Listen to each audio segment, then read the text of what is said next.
How many of us wake up carrying invisible chains, the weight of past mistakes, the shame we can't shake, the fear that whispers, we're not enough?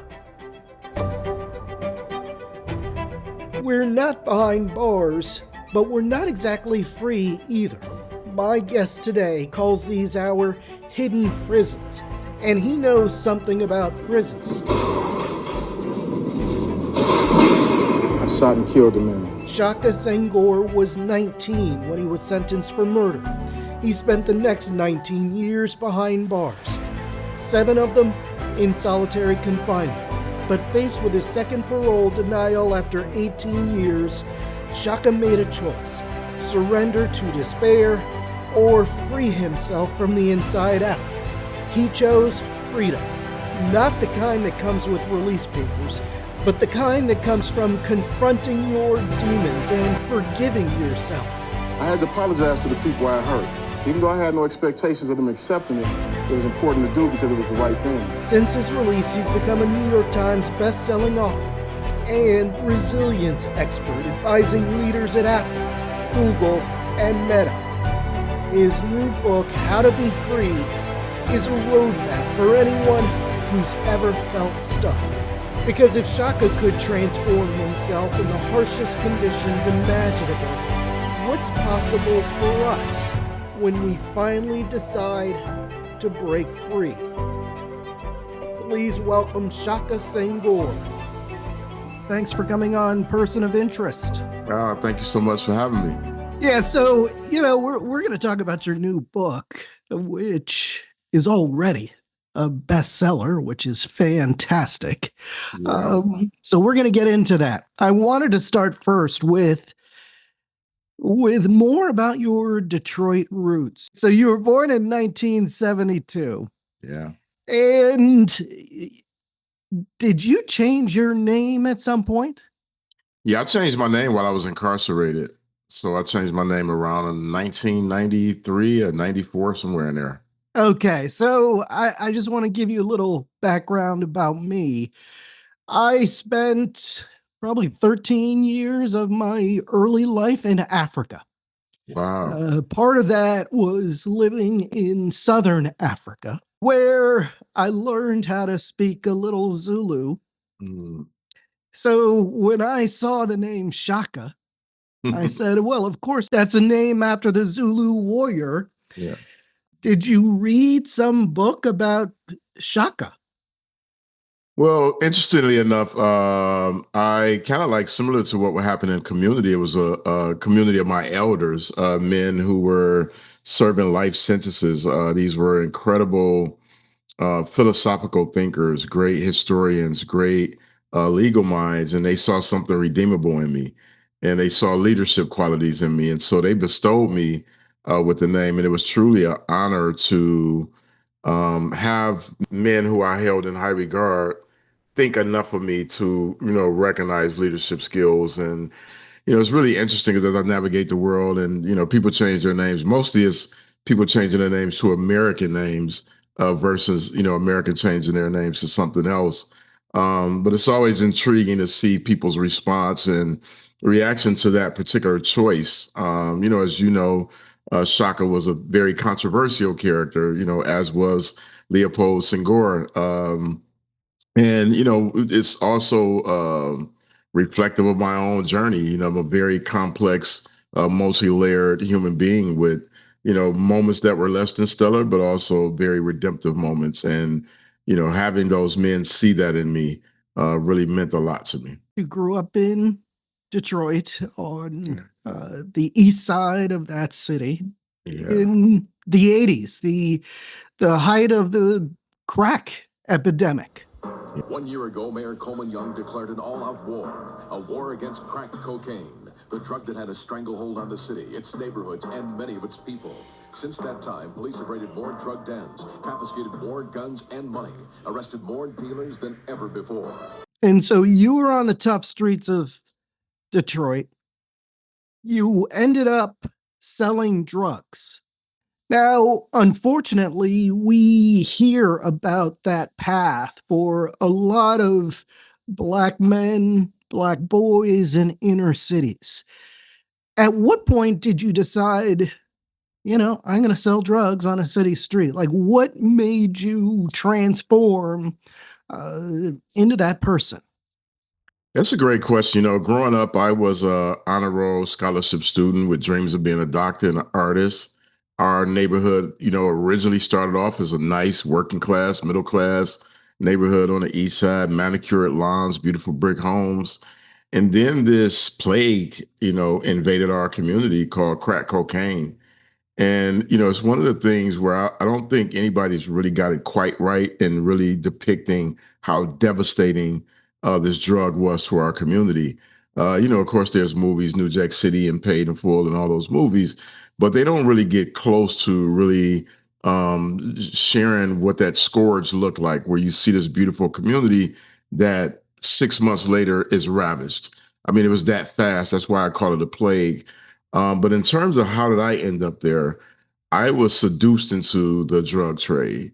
And I use that word specifically because one of the things around the narratives of young Black males is that, we're super predatory or we're, more susceptible to go off on these ventures versus being seduced and pulled into them by adults.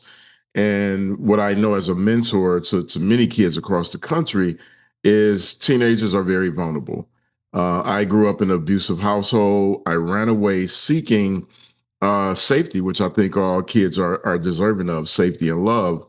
And the naivete of being a 13-year-old, you don't know that you can just go, it is that you can't just go and live with your friends' parents, and that Mm-hmm. take you in and raise you and all the things. But that's what happens oftentimes to young kids. And then you end up on the streets. And, for me, I was, sleeping in garages and basements. And this older guy in the neighborhood was like, hey, I see, you've been dressed the same dusty clothes for the last couple of weeks. And you're here and there. I got somewhere you can actually stay.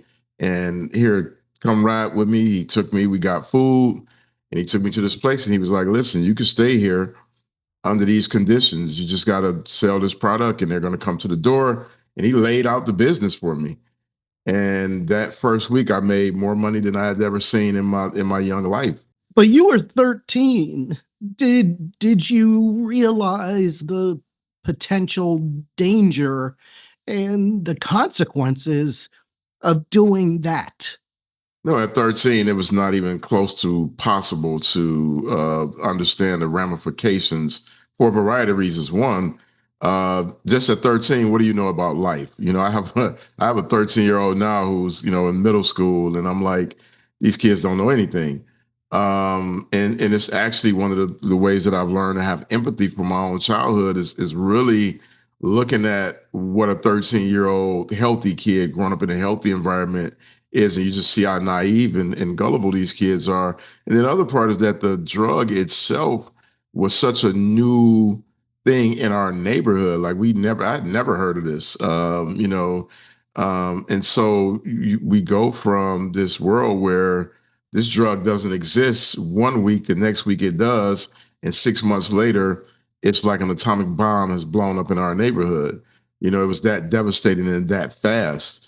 And growing up in that trauma filled background and seeking acceptance and love as a kid, you just lean into where you find that at. And it's I always explain to people like this isn't an excuse for the decision I made at 13. This is just an explanation of like what happened.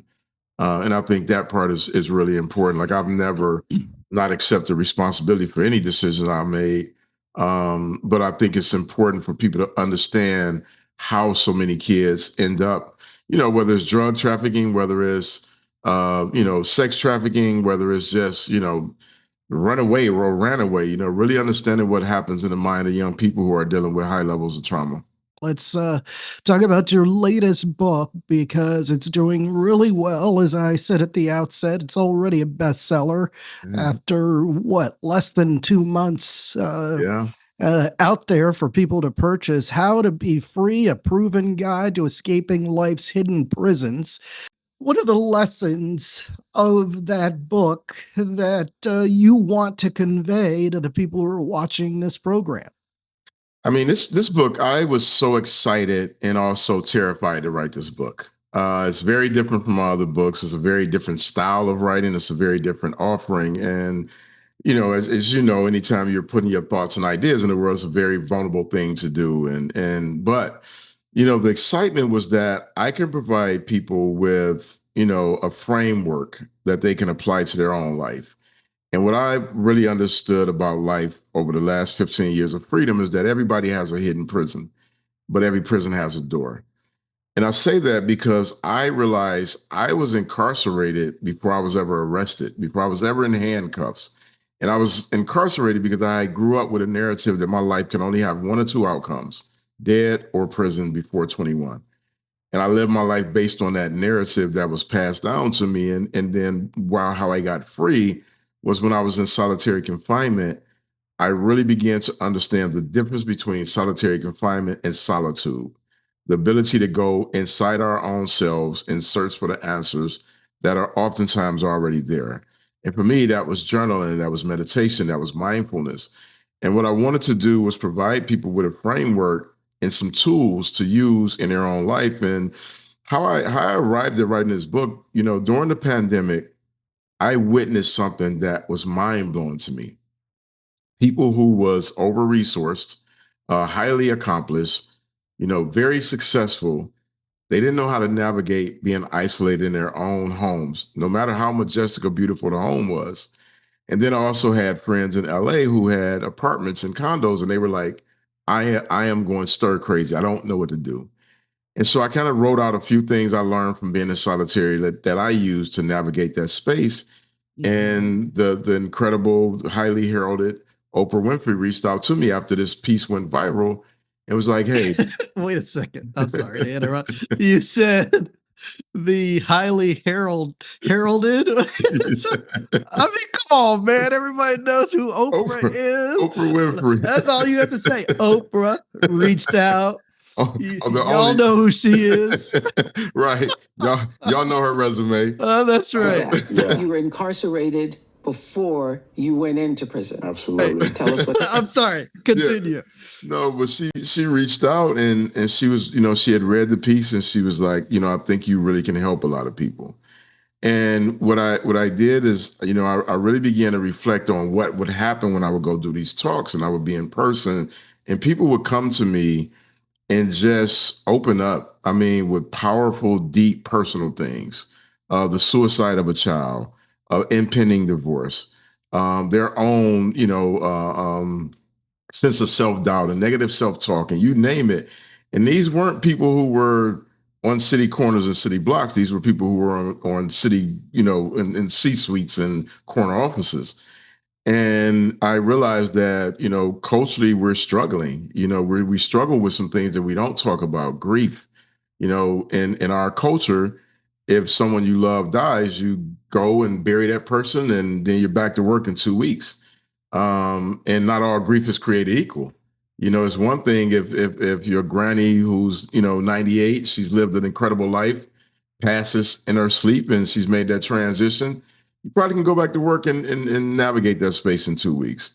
If your kid get hit by a car and they haven't had a chance to dream, that's a different scenario. And we just don't create space. Some of the things I talk about is vulnerability as men. We oftentimes are imprisoned by this idea that we can only express one or two emotions. And I saw men suffering in leadership, because they thought that the only way that you can lead is to be the menacing CEO or manager. And without realizing that actually empathy brings out the best in your team. Shame, the shame that we carry from other parts of our life into our work, and how that can, really unravel all the incredible work that we do. You go in, you got assignment, you got a project, you don't get it right, CEO lays into you, and now you're destroyed or distraught for the next few weeks. And it shows up in all these other aspects of your life. And so I wanted to provide a framework to really help people unpack those things, share some incredible stories, some great insights, the kind of how, I get questioned all the time. How have you done so many things post incarceration? And A lot of that is built into the way that I think and how I got to think this way, right? Being able to look at myself on paper, when I'm journaling, I have a very intentional mindset before I sit down with pen and pad. Only sit down at the point in which you're ready to be completely naked, real, and raw with yourself, because this is the only way you're going to actually heal. And so that's what brought me to writing a book, and I'm super proud of this body of work and so excited. People have been responding to it really well, which is, as a writer, it's great to sell books. Obviously, it's the business of it, but the real magic, in the experience is when people reach out and say, "Hey, this is really helping me right now. And this made me think about something in my life differently. And now I want to share this with other people." So it's incredibly fun right now. I wanted to ask you because oftentimes the public hears about people who are behind bars, who are in solitary confinement. I want you to tell them, what is that like, being locked up alone for so long? In your case, was it 7 years? Yeah, so a total of 7 years. The longest stretch was 4.5 years.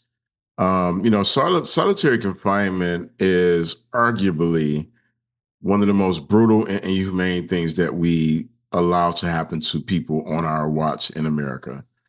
Um, it is something that most people cannot even imagine the level of mental, psychosis that happens in that environment for those who have pre-existent mental deterioration, to those who acquire it by being in an environment where everything is chaotic and barbaric. And it is a tragedy. I was in Germany a few years ago in 2015, and I was on this tour of these different prisons. And I remember I stopped in a prison cell, and I was just standing there taking it in. I was like, man, really kind of thinking about, at one point in my life, I was contained in a box similar to the size. And I remember the warden coming in, and she was like, "Are you okay?" And I was like, "Yeah, I'm just thinking about the time I spent in solitary confinement." And I told her how many years, and this is a warden of a prison. And she started to weep. And she said to me, "We would never do that to one of our citizens." And that in that moment, it was the first time that I ever had empathy for my own experience and realized how cruel and barbaric it is to stuff a person into a 6 by 9 cell for 23 hours a day and only allow them to go out to a cage handcuffed for 1 hour, 5 days a week, and then you're locked down 24 hours, other 2 days a week. And the criminality of it all, to me, and the barbarity of it, is that when you're doing this to people who have paranoid schizophrenia, bipolar disorder, and and there's no pathway for them to get out because they're not going to follow the basic rules that would not even warrant a misdemeanor if you were in society. And it keeps them in that environment longer and longer and longer. And that's what we're doing to people right now. And it's, we wouldn't allow this to happen to our favorite pets, dogs. Like, we just wouldn't. There's no world where we can lock a dog in a room in America for 23 hours every day, and definitely not 24 hours a day, without being called to task and criminalized for that. And so, what we're doing to people is it's an extreme harm. I was lucky. I was literate. Literacy gave me the opportunity to, one, understand what the environment was designed to do to me. And just that awareness that it was designed to destroy my mind equipped me with, like, hey, I got to fight this thing. And the way that I fought it was I just turned to books. Whenever it was getting tough or hard, I would grab, Nelson Mandela's autobiography. I would grab Malcolm X's autobiography. I would grab, Plato's Republic or James Allen As a Man Think Of, and I would just open those books up to any page and just start reading to keep my mind moving forward. And then, of course, I started to, over time, I began to understand the power of meditation, the power of journaling, practicing mindfulness, waking up in the spirit of gratitude, even though I was in a tough environment, like finding these small things to be thankful for. And then doing whatever I could to generate human connection with the men around me, which was everything from laying on the floor, talking under the door, to talking through the light socket. If I talk through the electrical socket, I can talk to the man downstairs from me. If I wanted to take the water out of my toilet, I can talk to another part of the cell block. I didn't choose to do that, but those were the options that we use to connect. It's the connection by any means necessary. You were there for a reason, right? At 17, you were shot 3 times. Yeah. You survived. 14 months later, age 19, you fired shots that caused a man's death. That's why you were behind bars. Absolutely. How did taking a man's life change you? It is one of the most regrettable moments that I live with today. Like, it's not something that goes away.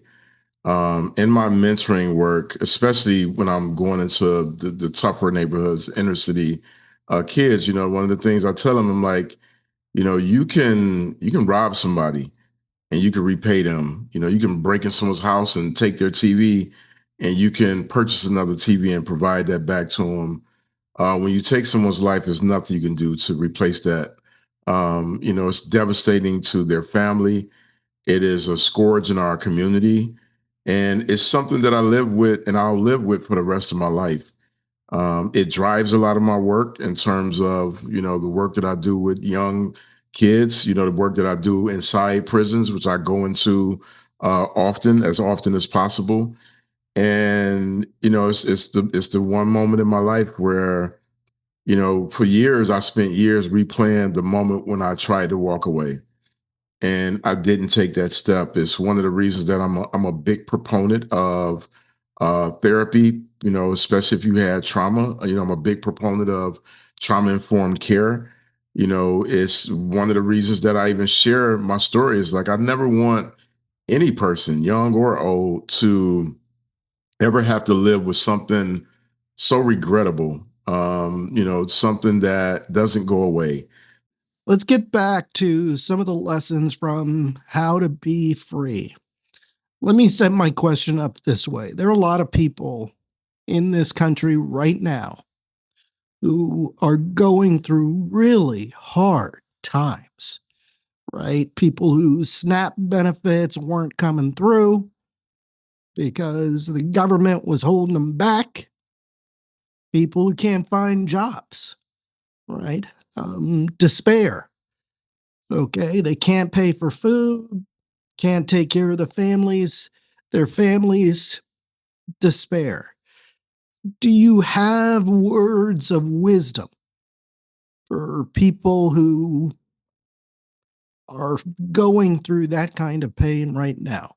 Yeah, when I see the suffering, that our fellow, country people are navigating right now, coming from an environment where suffering was such a pervasive a part of my experience, what I know with certainty is that how we mentally orient ourselves when we're navigating adversity really matters.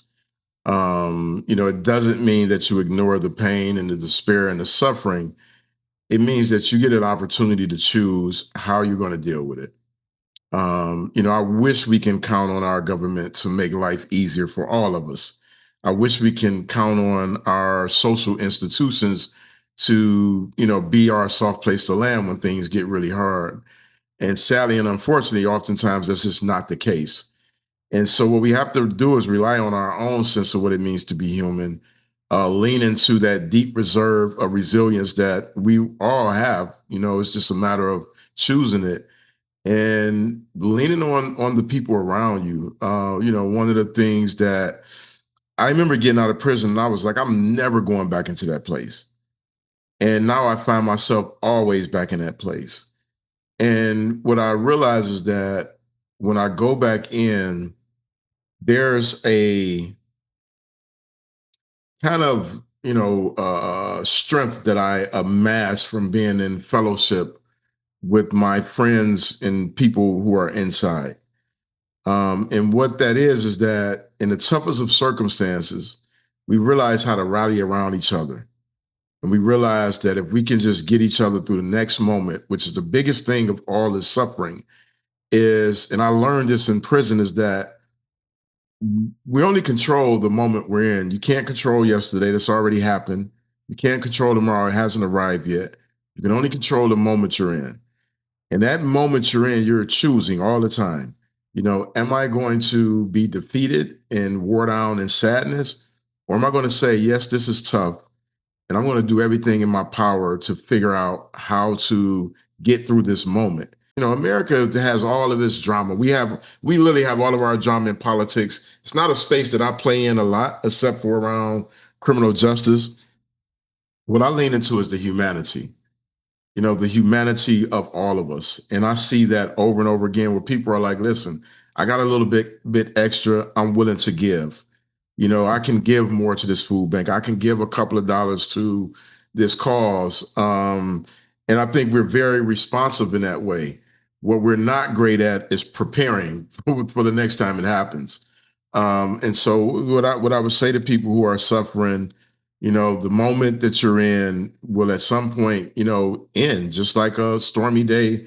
Eventually the sun does come out. And if you can just hold on to the idea that this too is nourishing and building resilience, and it adds value to character when you overcome tough things. You can apply that to things when life isn't as tough. And that's what I've chosen to do. I went through something that's unimaginable. I would never wish my past experience on other people. But what I took away from that is what allows me to actually flourish today. It allows me to be present with young people today and to add value in a variety of ways. And so just get through that moment. On the other side of that pain is opportunity. The book, How to Be Free, a proven guide to escaping life's hidden prisons. Shaka Senghor, thanks for coming on Person of Interest. Thank you so much for having me. This is the title of this podcast is one of my favorites. Really? Yeah, really? Oh, that's great. It's a great title. You nailed it with that.